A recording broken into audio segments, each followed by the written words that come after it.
السلام عليكم اعزائي المشاهدين. نتمنى ان شاء الله تكونوا بخير وعلى خير وانتم تتشوفوا في هذا الفيديو ديالي من قناه الخنار شانيل. كي دايرين مع شي برد؟ الله يرفع علينا هذا الوباء. اليوم غادي نصايب معكم الزيت بالاعشاب. نتمنى يا ربي ان شاء الله تعجبكم هذه الوصفه اللي غادي نعطيكم. انا شاركتها معكم من قلبي لاني انا تنصايبها لوليداتي دائما من نهار عرفتها. خلاها واحد الفرماسي اللي كانت عندي في الدار ما بقاتش. كانوا عندي 6 القريعات ديال السيروات ديال الكحبه، تلقاوهم 6 حتى 7. المهم دائما نعطي لوليداتي غير السيروات. اللي ما جاتش معاهم هاد السيرو خاصني نمشي نبدلو تنقول ما جاش معاهم خاصني نشري لهم واحد اخر.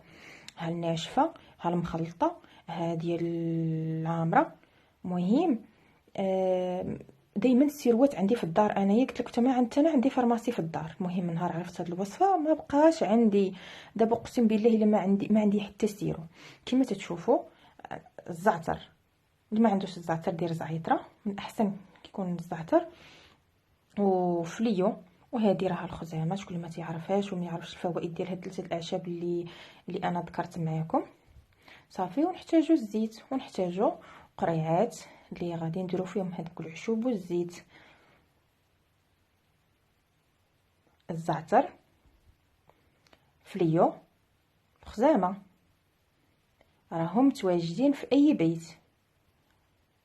الا ما عندكمش شريوهم وجربوا الوصفه، ما غاديش تندموا. انا ديجا شاركتها مع الاحباب ديالي والاصدقاء في الواتساب وجربوها، كل شيء بانت ليهم النتيجه. مهم نبداو على بركه الله. مهم القراعي يكونوا معقمين، يعني غاسلينهم مزيان بالماء سخون وناشفين. والاعشاب غادي نفرقهم في ديك 2 قريعات، النص هنا في القرعه هذه والقرعه الثانيه كذلك. بالنسبه للفليو وبالنسبه للخزامه، راه وصفه خطيره البنات. نتمنى ان شاء الله انكم تجربوها. انا راه مني جربتها اول مره، ما تنساوش باللي ما تخلعوش مني تجربوها لوليداتكم. يعني يبان لكم هذاك الشيء راه في الخروج ديالهم السباوات ونيوفهم. يعني ملي غتعطوهم ليهم من الوصفه عطوها ليهم، يعني بحال تتخوي لكم، تتخوي الصدر، تتخوي الريه. خلا واحد تتخوي داك الشيء اللي تيكون معشش لوليداتنا. وما تنساوش تغربلوهم بطبيعه الحال. يعني تيكون داكشي معشش. داكشي علاش الدراري تيبقاو كل مره يطيحوا لنا يمرضوا. علاش؟ لان ماشي تيبراو 100%. لا، مع هذا الزيت غادي يخوي ليهم الصدر ديالهم مزيان. غادي ما يبغاو تعطيو هذا الزيت. اصلا انا من نهار عطيته لبنتي، الاخت اللي عطاتني الوصفه جزاها الله خيرا، تنقول لها اختي واش هادشي عادي؟ زعما راه بنتي ملي عطيته ليها داكشي تنشوفو تيمشي في الخروج ديالها وعاده نحس بها مدر وخيا ما ضرباش البرد وانا تنعطي هادشي بحال اللي صفى ليها كاع داكشي اللي السباوات اللي كانت مجموعه ليها في صدرها كلها خرجاتها. تتاكلها وتاكلها تتمشي ليها في مين تتمشي للطواليت. وبالنسبه للنيف ديالها ما نعاودش ليكم، يعني ملي تنفط النيف ديالها يعني تيخرج. المهم بقيت نعطيه ليها حتى ما بقاتش يعني داكشي تيخرج ليها من النيفه، وتحس داكشي ما كاينش في الخروج ديالها. وتيضربهم دابا البرد، غير نحس ضربهم البرد نعطيها لوليداتي. هذيك الساعه دقه بطلع يعني الدري تتعالج الكحبه 100%. جربوا الوصفه وحيدوا عليكم السيروات. انا بعدا تنعطي السيروات لوليداتي ما تيجيش معاهم. عييت نبدل وعييت قبل ما نعرف هذه الوصفه. صافي تنديروا الاعشاب. ما تنسوش كاس ديال الزعتر، كاس ديال الفليو، ونص كاس ديال الخزامه. غتقولوا علاش هذه قالت نص كاس ديال الخزامه ما قالتش كاس؟ لان الخزامه مجهده. لهذا استعملوا نص كاس. نتوما تقدروا تستعملوا نص الكونتيتي. هادشي اللي انايا اللي ذكرت هنايا. انا صايب 2 قريعات. صافي نبقاو نعمروا الزيت حتى دوك حتى الفوق باش يغبروا لينا هذوك العشوب. صافي وغاديه الماء. ما تنساوش انا حطيت الماء يطيب، يعني يخرج السبوله، ما يكونش سخون. طايب بحال بغيتو تسلقوا شي دجاجه. ولا بغيتو تعمروا شي كاس ديال اتاي. المهم سدوهم مزيان، خلطوا صافي، وغاديين نديروهم في الكوكوط ولا برما. ها هو الماء طاب. هاد الوصفه ما تتعطاش للدراري الصغار قل من عام، يعني اكثر من عام، هذا عطوها للوليدات ما تنساوش. انا اول مره قلت لكم تنصايب معكم بجوج قريعات لان البرد بدا بكري هذا العام، ما دخلوش ليا في كوكوط، غادي نستعمل هاد الجميله صافي. وغادي نحطهم وغنخوي عليهم الماء طيب. ما تنساوش الماء يكون تحت من الغلاقه ماشي فوق الغلاقه، لان الا بقات فوق الغلاقه غادي تطردق، يعني تحت الغلاقه.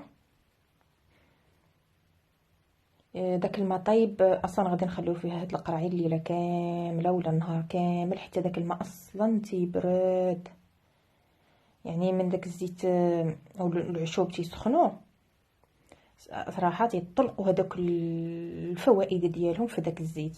انا راني يعني تناكل به الصباح هكا الخبز مع الزيت في واحد المذاق تيجي رائع. ما انا الغلاقه ما غاديش تسد ليا لان غتبقى يتنفس وغادي يخرج هذاك السخونيه.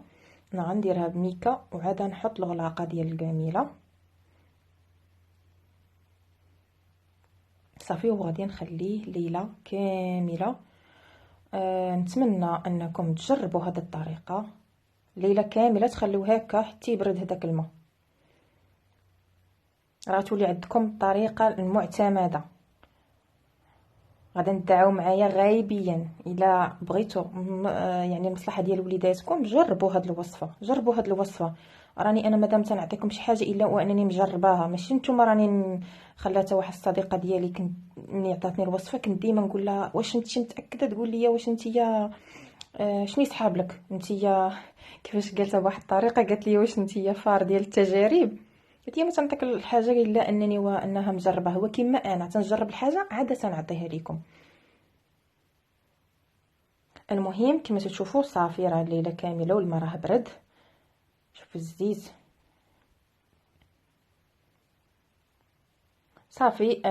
مهم انايا دابا غادي نجبد ديك القريعات، ومن الاحسن انكم يعني تصفيو اللي داك الشيء اللي غادي تحتاجوا لوليداتكم ديك الساعه، وسخنوا شويه وعطيوهم يشربوا. من الاحسن الا كان فيكم العجز ديروا في شي قريعه كما غنوريكم دابا هكا. غتصفيو تصفيوش قرعه كامله، هي الزيت راه قد ما بقى في داك الاعشاب راه قد ما غادي يطلق ويطلق المفعول ديالو مزيان. صافي تصفيو وديروه تما وتبقاو تعطيو لوليداتكم. هذا لا جاكم العجز. اما ما فيكمش العجز سخنوا في شي سميتو، يعني خذوا معايا ولا جوج سخنوهم عطيوهم لوليداتكم. وبالنسبه ماشي ديال الدراري الصغار، هذه راه حتى ديال الناس الكبار.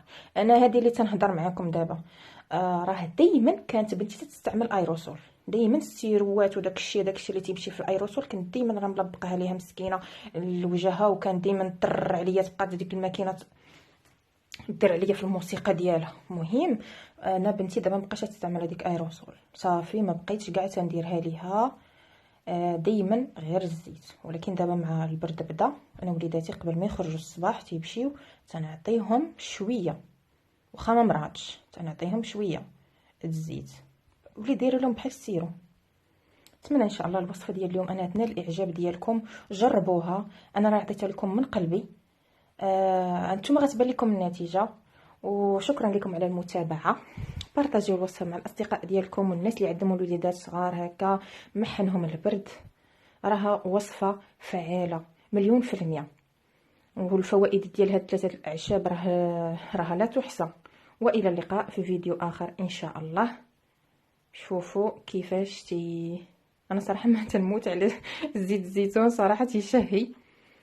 انا راني ديما قلت لكم تناكلو في الصباح حتى انا مع كويس ديال اتاي الخبز ديال الزرع، صراحه يجي مذاق زوين.